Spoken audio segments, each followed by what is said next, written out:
İlham Əliyev də bildiyiniz kimi artıq gedəcəyini boynuna alır, istəyir getmək özü də. Amma və lakin ətrafı və Mehriban Əliyeva biraz hələ burcudur. Bu birincisi. İkincisi, İlham Əliyev get-ha-getdə bir neçə adamı öldürmək istəyir. Onun da biri mənəm. Yəni, məni gələcəkdə hakimiyyətə lap Əli Kərim, Gəçəli Kərim rahat qoymayacaqlar, deyəcəklər, davay, İlhamın əli qandallanıb gəlməlidir. Mən də qabilləmsə, deyirəmsə, bütün hallarda İlham Əliyev gedəndən sonra ya ölüm adından getməlidir, güya öldü İlham Əliyev, ya da İlham Əliyev həqiqi öldürülməlidir.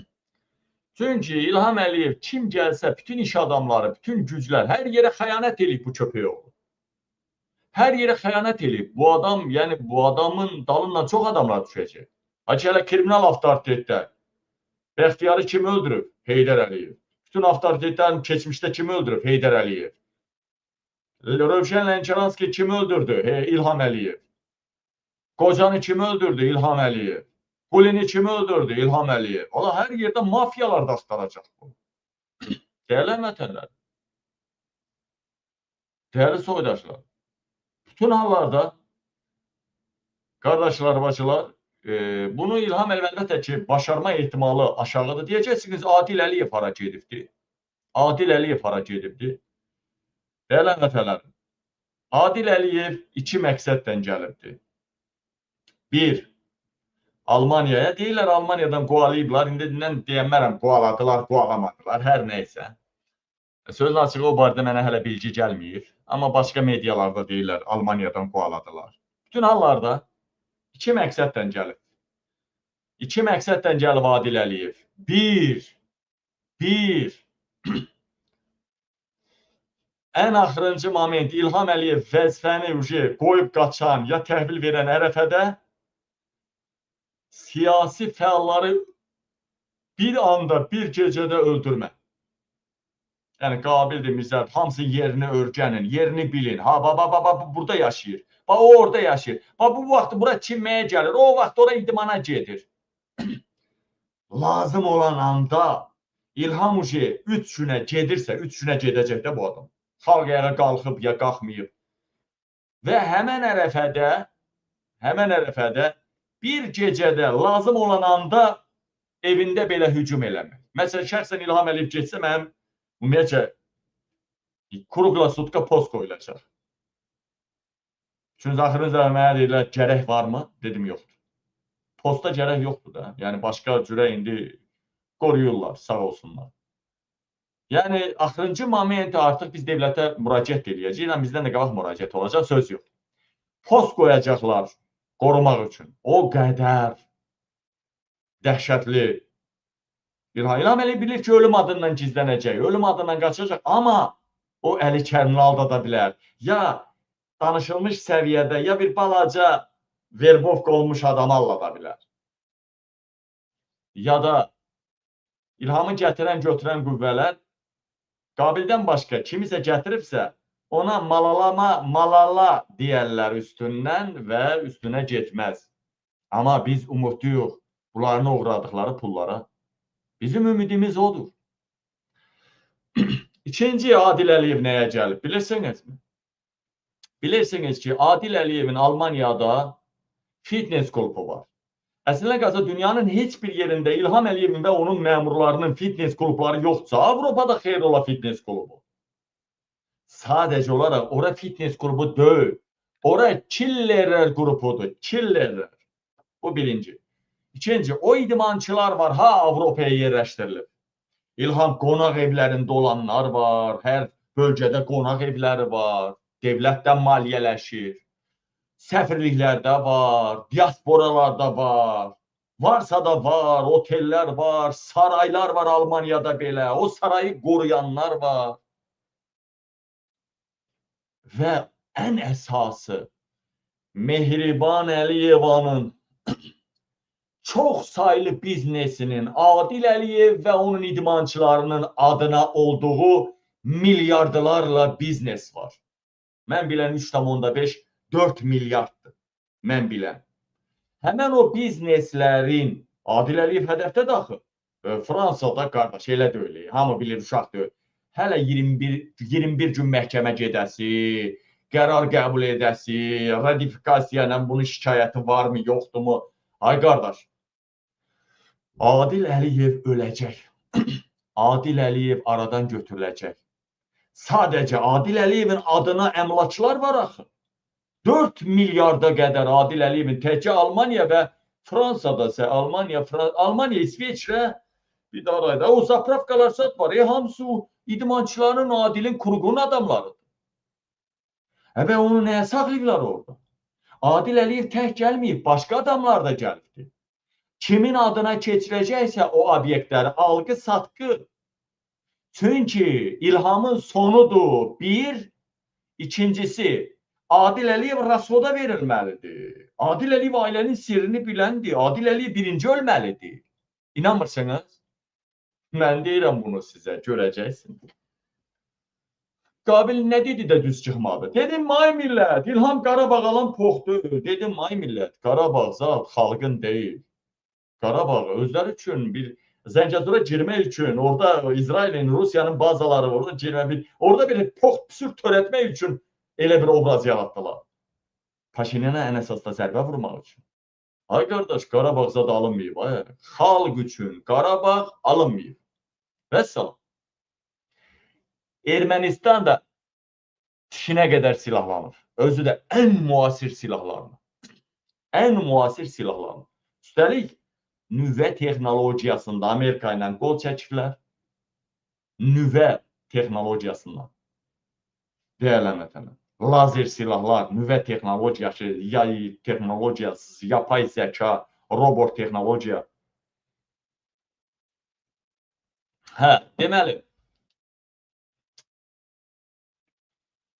Deməli dostlar, yayımı biraz bəyənin, xahiş edirəm sizdən. Mehman bəy, mən bilirəm ki, siz korrupsiyanı xeyli vaxt araşdırmaqdasınız. Əvvəlki verilişlərimizdə hətta bu yağış, leysan şəraitində dövlət strukturlarının işi yaxud işsizliyi barədə biz müzakirələr aparmışıq. Amma bu dəfəki isə biraz fərqli oldu. Çünki bu eyni zamanda bir beynəlxalq forumun keçirildiyi vaxta təsadüf etdi və o qonaqlar ki, bəhbəhlə ayrılıb tərifləməli idilər, onlar əslində Azərbaycan vətəndaşının nələr çəkdiyinin şahidi oldular və özləri də bu görüntüləri paylaşırlar. Yəni, belə deyək də, həqiqətən bir rüsvayçılığa çevrilmiş oldu bu. Sizin fikirləriniz və bundan sonra nəsə baş verəcəkmi? Siz necə hesab edirsiniz? Sevinç xanım, mən bunu artıq öz videomda bildirmişdim ki, həyat həqiqətən də bumerangdır. Və İlham Əliyev təsəvvür eləyin. İlham Əliyev bu cür beynəlxalq konferansları, forumları keçirmək üçün Azərbaycanda buna görə həbsə jurnalistləri atıb, həbsə hüquq müdafiəçiləri atıb, həbsə siyasətçiləri atıb və İlham Əliyev düşünürdü ki, jurnalistlər, hüquq müdafiəçilər və digər buna problem yaradanlar, adamlar həbsdədirsə, İlham Əliyev rahat olacaq. İlham Əliyevin korrupsiyası, İlham Əliyevin cinayətləri üzə çıxmayacaq. Və biz görürük ki, ortada müstəqil mətbuat yoxdur Azərbaycanda, çəkib işıqlandıran reportyorlar yoxdur. Amma elə oldu ki, İlham Əliyevin bütün zirzibilləri, bütün o çirkin əməlləri adicə yağışla üzə çıxdı və İlham Əliyev bunu gizlədə bilmədi. Təsəvvür eləyin, artıq foruma qatılan xarici qonaqlar belə, aeroportda mən bir video paylaşmışdım. Deməli, bir nəfər xarici qonaq gəlmişdi həmin o WUF forumuna və aeroportda ASTV-yə müsahibə verir ki, mənim Bakıdan gözləntilərim çoxdur, Bakı mənim üçün yeni bir Dubaydır və s. Növbəti gün siz həmin o məşhur şəkili yəqin görmüsünüz. Həmin o xarici qonaq ayaqyalın, kostyumla Bakı Olimpiya stadionu yanında kanalizasiya suyun içində konferansa gedir və bunu paylaşır. Bu foto, həmin o videolar Instagramda, TikTokda trendə düşür, partlayış olur və bütün dünya İlham Əliyevin biabırçılığını görür. Yəni İlham Əliyev artıq bunun korrupsiyasını, bunun o cinayətlərini gizlədə bilmir. Niyə? Çünki yağış yağır, yollarda yeyinti var, yollarda korrupsiya var. Yağış hər yeri deməli basır. Hətta forumun keçiriləcəyi yeri də yağış sularla dolur və ona görə də İlham Əliyev rəzil günə düşür.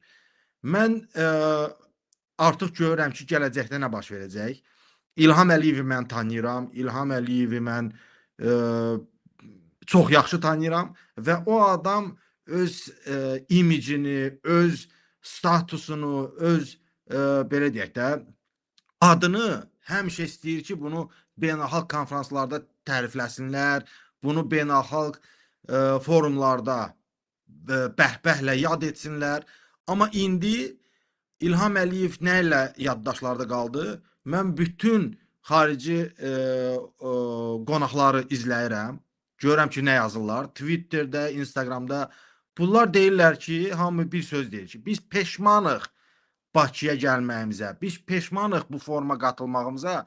Çünki biz elə bilsəydik ki, burada kanalizasiya suyun içində üzəcəyiksə, biz bilsəydik ki, bu üfunətin içində forum keçiriləcəkdirsə, elə öz evimizdə, öz şəhərimizdə qalıb normal həyatımızı yaşayardıq.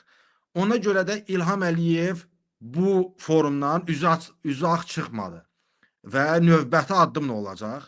Növbəti addım İlham Əliyev gözləyəcək ki, bu qonaqlar çıxıb getsin, bu forum deməli gündəmdən düşsün və əgər onun azca da ləyaqəti, azca da qeyrəti varsa, o çağırmalıdır, iclas yığmalıdır, müşavirə yığmalıdır. Bakı şəhər icra başçısı Eldar Əzizov dərhal həmin müşavirədə əli qandanlanıb həbsə göndərilməlidir.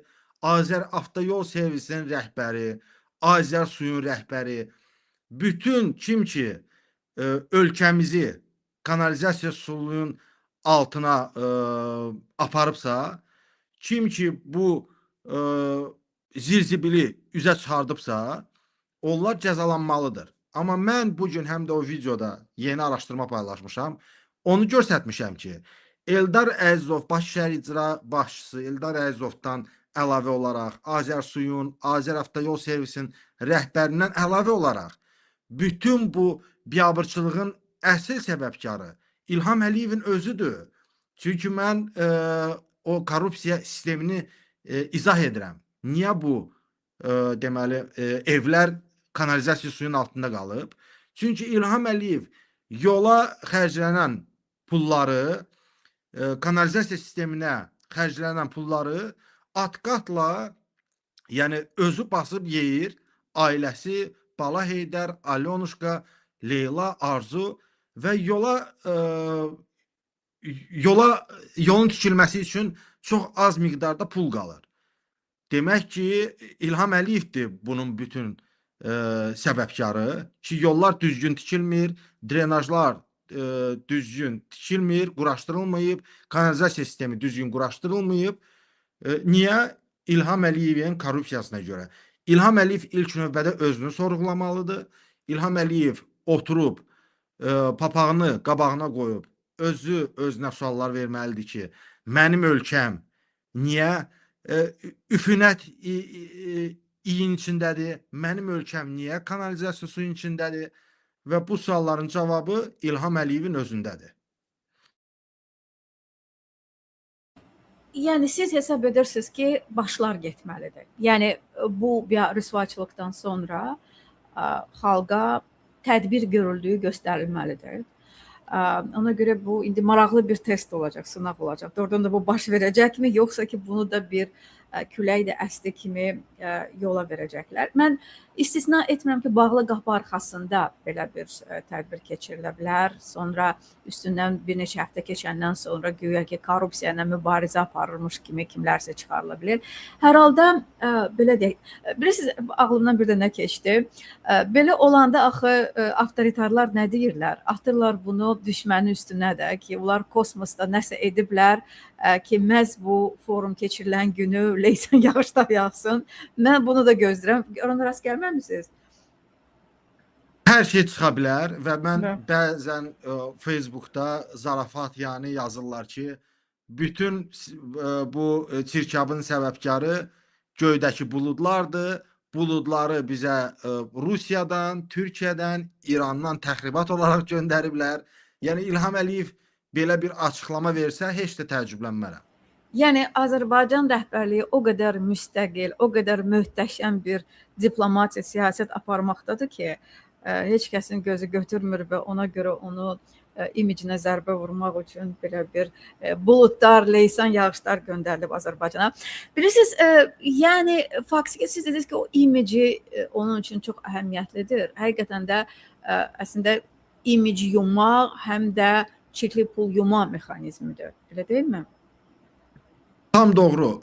Sevinç xanım, siz yaxşı qeyd elədiniz ki, bu bir İlham Əliyev üçün test olacaq. Bizim üçün də bir sınaq olacaq ki, İlham Əliyev bu forumdan sonra hansı addımlar atacaq.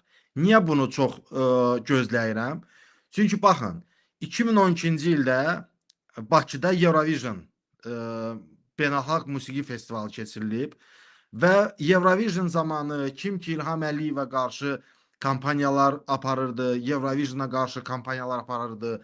Həmin o hüquq müdafiəçilər, jurnalistlər Eurovision bitəndən sonra İlham Əliyev tapşırıq vermişdi ki, şərləyin, göndərin həbsə. Çünki mənə problem yaradıblar.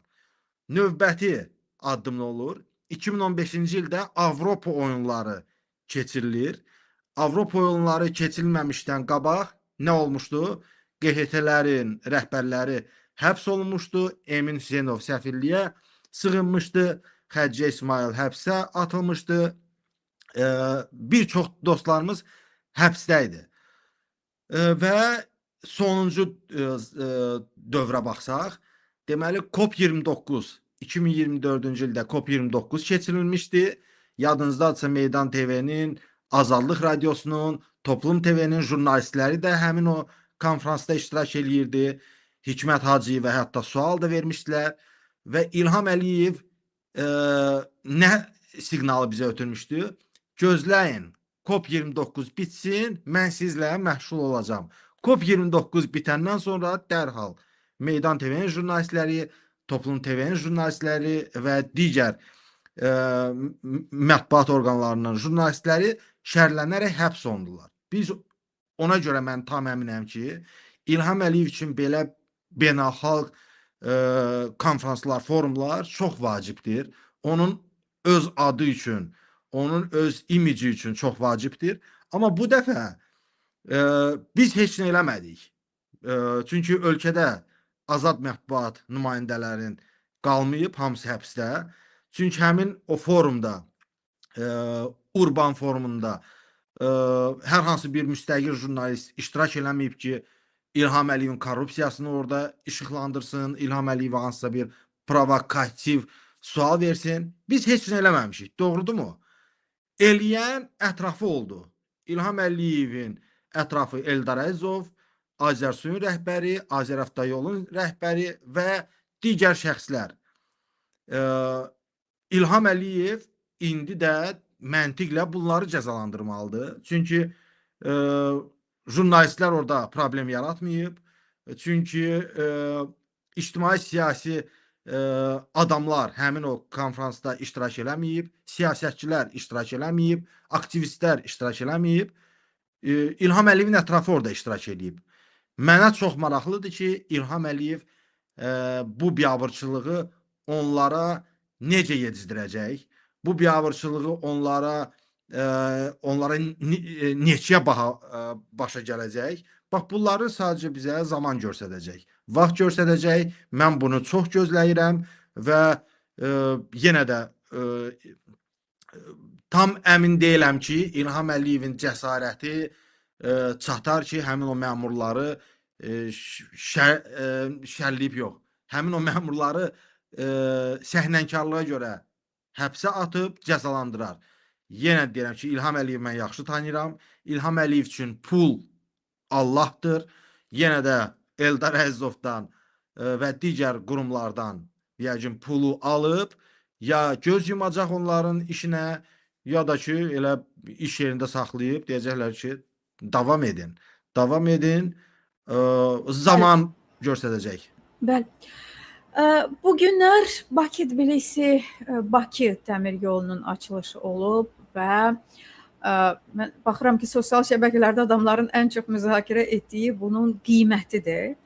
Və ekspertlər, yəni dırnaqarası ekspertlər də aydındır ki, hakimiyyətə bağlı iddia edirlər ki, belə də olmalıdır. Çünki burada çox yüksək keyfiyyətdən söhbət gedir. Bu sizin üçün daxili dəmir yolu gedişatı deyil, bu beynəlxalqdır. Orada keyfiyyətin çox böyük olacağı gözlənilir və s. Sadəcə mənə maraqlıdır. Yaxşı, bu beynəlxalqdır. Bu yenə də Bakı ilə Tbilisi arasındadır da. Bakıya minirsən, Tbilisiyə gəlirsən, təzədən qayıdırsan Azərbaycana. Kim üçün nəzərdə tutulub və nə üçün belə yüksək qiymət artımı baş verməlidir? Deməli, bizi izləyən izləyicilər, onlar üçün daha aydın mənzərə olsun deyə mən izah edirəm. Biletlər o qədər İlham Əliyev şişirdib həmin o qiymətləri. Bakıdan Tbilisiyə olan qatar biletlərin qiymətini o qədər şişirdib ki, Bakıdan Tbilisiyə qatarla getmək deməli 87 manatdır. Ağstafadan sən o qatara minsən, Tiflisə getsən, eləyəcək 57 manat. Ağstafadan Tiflisə elə piyada keçsən, 1-2 saata Tiflisdəsən.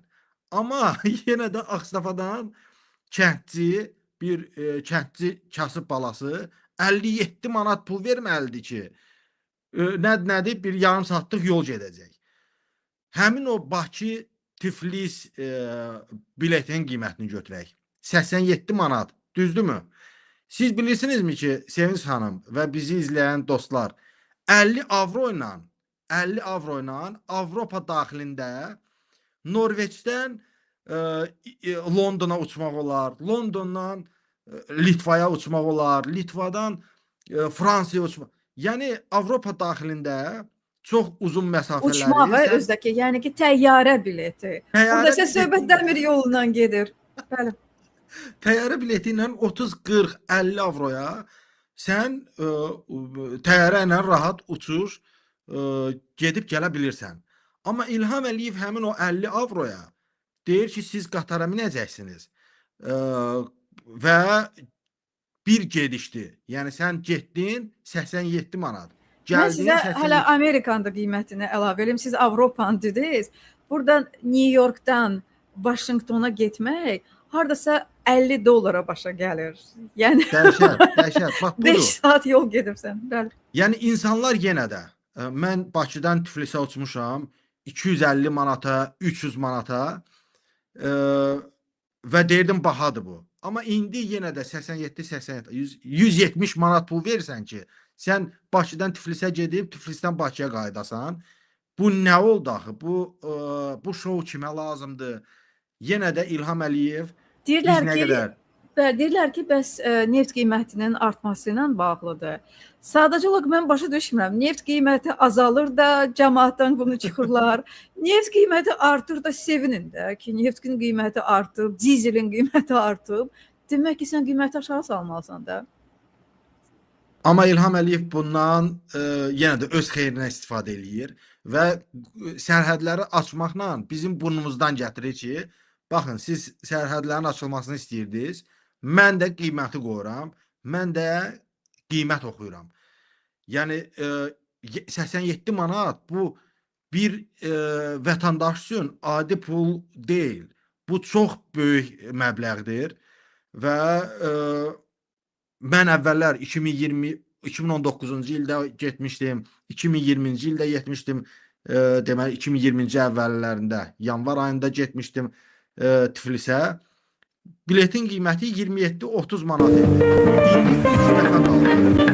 3 dəfə qaldı və bu da anormaldır. O yox. Biz Nəzərə alsaq ki, həm də orada əmək haqqı, minimum əmək haqqı. Yəni faktiki olaraq sən minimum əmək haqqı 280 manat yaxud 300 manat alırsansa və onun da 180 manatını yalnız Tiflisə getməyə verirsənsə, deməli heç nə də orada uzanmalısan, ölməlisən pulsuz. Həqiqətən çox dəhşətdir. Mehman bəy, başqa bir məsələyə də toxunmaq istəyirəm. Deməli bu günlər avtobuslarla da bağlı bir qərar çıxdı. Ümumiyyətlə çox maraqlıdır. Yəni əlinin papağı vəlinin başına, vəlinin papağı əlinin başına, sonra təzədən qaytarırlar, yenədən qoyurlar əlinin başına. Və bu son yer dəyişmələrdən biri Bakı metropoliteni ilə bağlı oldu. Ki Bakı metropoliteninin özünü kiməsə calamağa ehtiyac var ki, orada vəziyyət düzəlsin, qiymətlər, keyfiyyət düzəlsin. Amma bu dəfə yerüstü nəqliyyatı da, yəni avtobusları da Bakı metropoliteninə həvalə etdilər. Nə baş verir sizcə?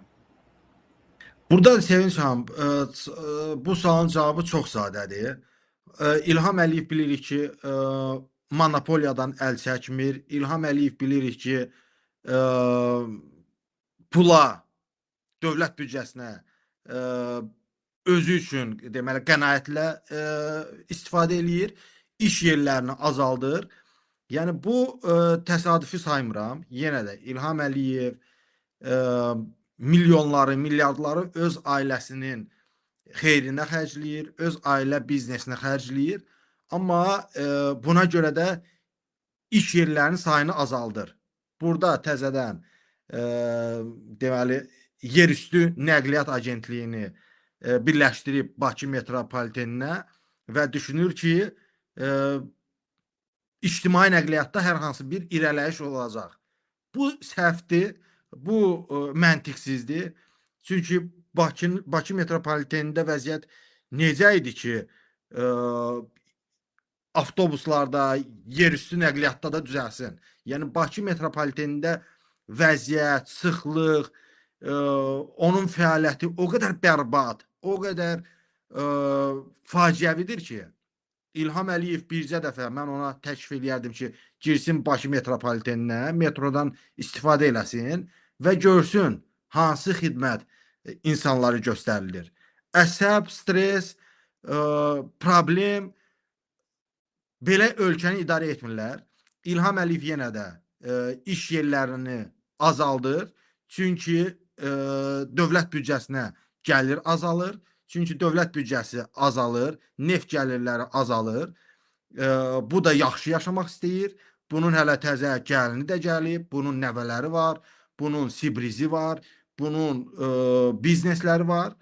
Və ona görə də İlham Əliyev düşünür ki, iş yerlərini azaldacaq və beləliklə də pula qənaət edəcək. Monopoliya və öz şəxsi pula qarşı sevgisi. Başqa bir məntiq görmürəm. Yəni mən əgər əmin olsaydım ki, bəli, yerüstü nəqliyyat agentliyi əgər Bakı metropoliteninə qoşulsa və gələcəkdə avtobuslar qrafiklə işləsə, avtobuslarda insanlara gözəl xidmət göstərilsə, bu başqa bir mövzudur. Amma mən bilirəm ki, bu olmayacaq. Mən bilirəm ki, nəqliyyat sistemi Azərbaycanda bərbaddır və bunun da səbəbkarı İlham Əliyevdir. Yollar o qədər bərbad tikilib. Yenə də biz gəlirik həmin o yol probleminin üstünə. Azərbaycanda yol problemi çox ciddi problemdir. Kanalizasiya sistemi düzgün qurulmayıb. Hər yer Formula 1 keçirilir, gic-gic oyunlar keçirilir, gic-gic qaçış yarışmaları keçirilir və cəmaət tıxacda qalır. Cəmaət bir nöqtədən o biri nöqtəyə çatmaq üçün saatlarla gözləyir. İlham Əliyev evindən, deməli Bilgəkdən çıxıb prezident aparatına gedəndə yollar bağlanır, yollar dayanır. Mehriban Əliyeva evindən çıxıb Heydər Əliyev fonduna getsə, yenə də yollar bağlanır. Leyla Əliyeva Arzu Əliyeva, Heydər Əliyev şəhərə çıxsa yollar bağlanır və dəyişilən heç nə olmur. Yenə də cəmaət tıxacda qalır, yenə də cəmaət yollarda ilişib qalır. Onun nə xeyri oldu ki, Bakı metropoliteninə Bəli. bu Bilirsiniz, mənə bəli. bilirsiniz mənə maraqlı gələn nə oldu? Yəni sərhədləri bağlayır da bu güya yaxşı xəbərdir. Və indi Bakı-Tbilisi dəmir yolunun açılması bunu da belə deyək, yolların açılması kimi təqdim olunur. Və eyni zamanda deyir ki, görürsüz də, bəs Gürcüstanda yaşayan Azərbaycanlılar Azərbaycana gələ bilmirdilər. Buradakılar qohumlarını görməyə oraya gedə bilmirdilər ki, bu həqiqətdir həqiqətən də. Amma eyni zamanda buna elə bir qiymət qoyur ki, onsuz da onlar istifadə edə bilməyəcəklər.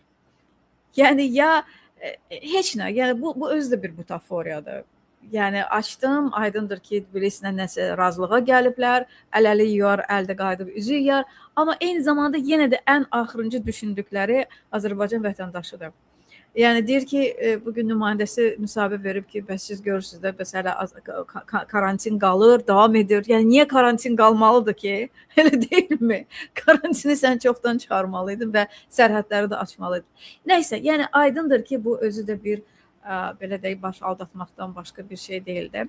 Mehman bəy, mən bugün sizin bir materialınızda işığınızı gördü. Bu da DTX rəisi bircə saniyə Əli Nağıyeva hədiyyə olunan villa haqqındaydı.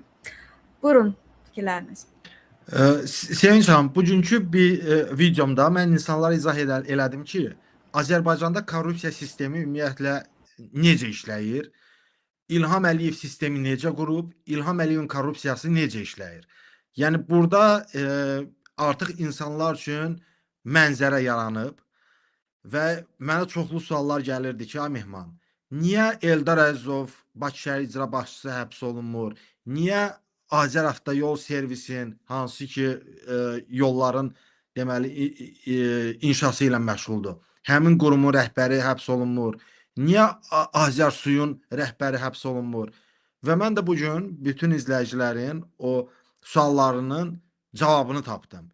Və açıq izah elədim ki, korrupsiya, İlham Əliyevin sistemi elə bir şeydən ibarətdir ki, hər bir kiçik məmur, hər bir kiçik vəzifədə olan məmur, onun yuxarı vəzifədə bir general daydayı olur. Bir general, hansısa general bunun krişasını, yəni bunu qoruyur. Bunun korrupsiyasını ört-bastır eləyir. Yəni bu sxem elədir ki, götürdüm mən konkret misalda Salih Məmmədov var idi. Deməli, Azəravtayolun keçmiş sədri 2 ay öncə vəzifədən azad edilib və biz onun ev ünvanlarını tapdıq, onun villalarını tapdıq, onun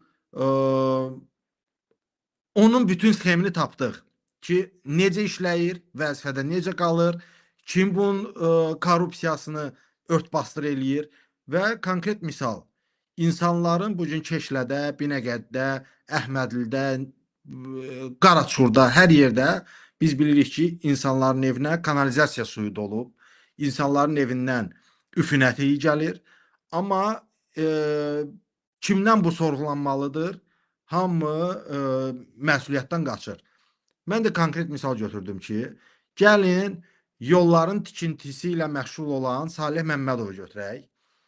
Əgər bu adam yolları düzgün tikməyibsə, kanalizasiya sistemini düzgün tikməyibsə, bəs bu pullar onda hara xərclənib? Mən görürəm ki, Salih Məmmədov İlham Əliyevin haqqını verir. Salih Məmmədov özünə həmin o yola ayrılan pullardan villa tikir, həm də niyəsə DTX-nın sədri, rəisi Əli Nağıyevin qızına da bir villa tikir Nabranda.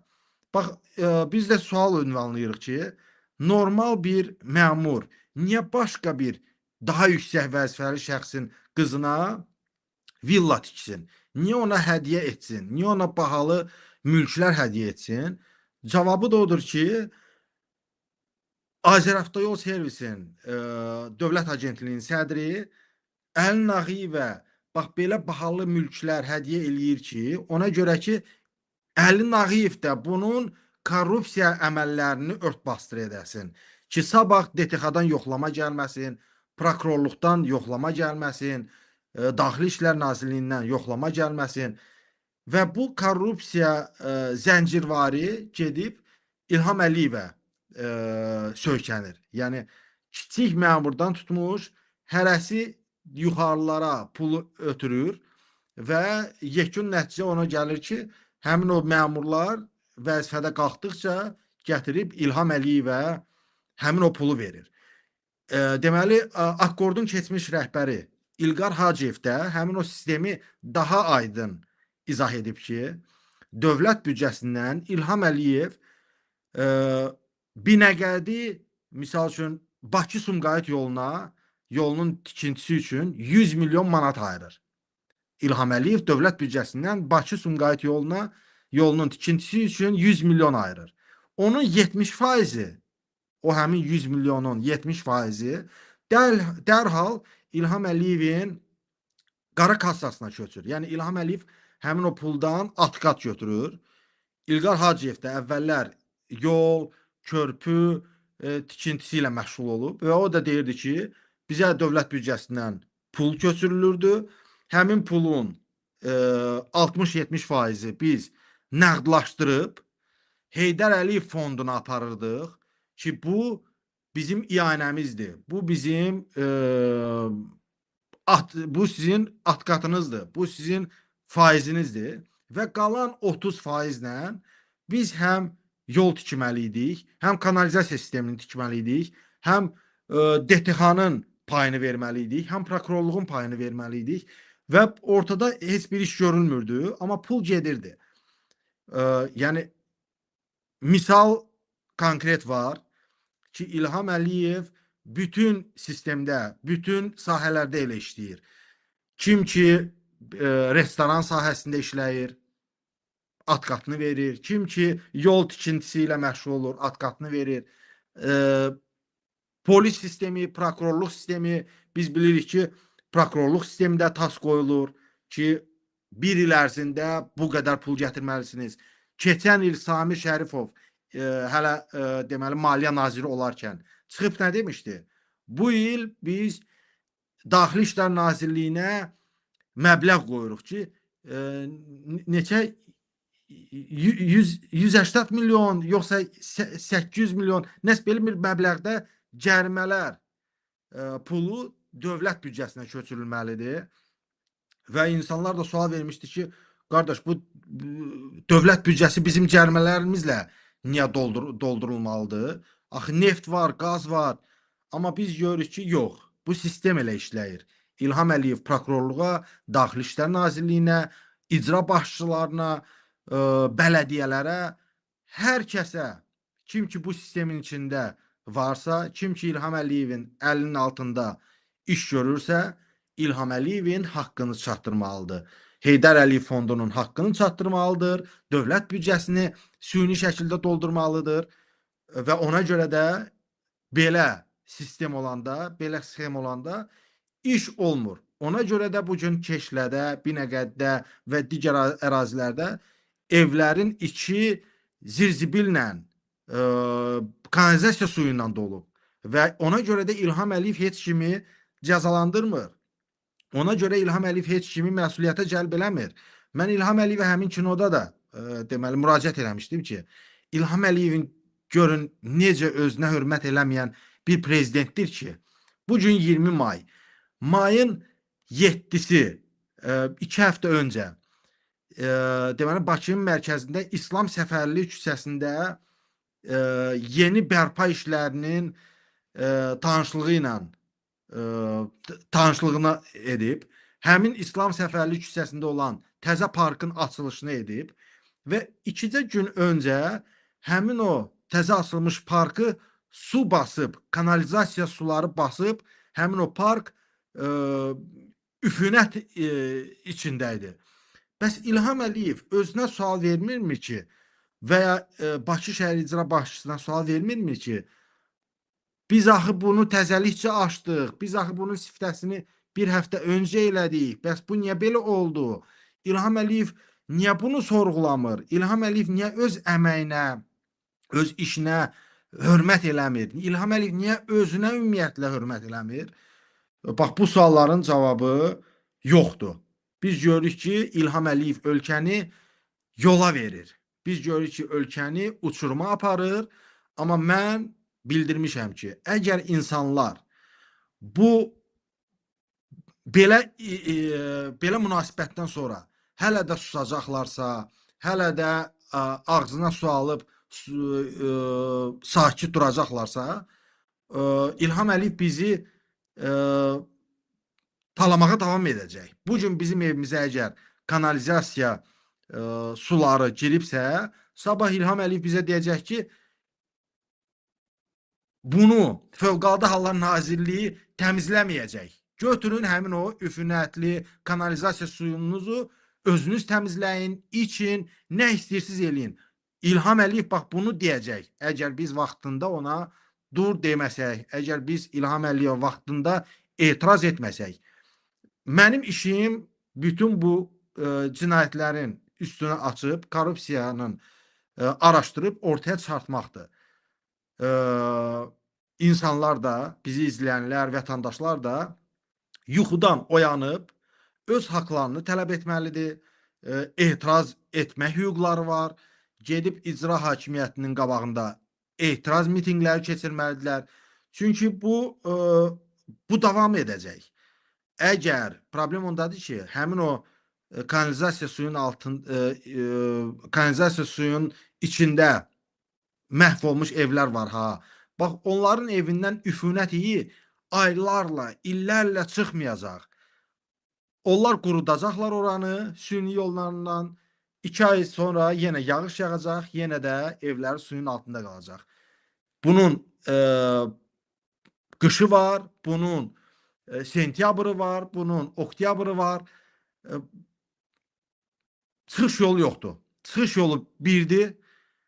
İnsanlar həmrəylik göstərib, insanlar birləşməlidir, insanlar etiraz etməlidir. Şərhlərdə, sosial şəbəkələrdə istəyirlər. Yoxsa əks təqdirdə elə bunu da üstündə qapadacaqlar. Yəni dediyim kimi ona da yaxşı xəbər kimi təqdim edəcəklər ki, sən demə bu da islahatların davamıdır.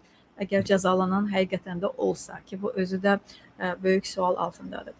Təşəkkür edirəm sizə, bizimlə Mehman bəy Hüseynov idi. Minnətdaram, çox sağ olun. İzləyicimizə xahiş, lütfən bəyənin. Salamat qalın.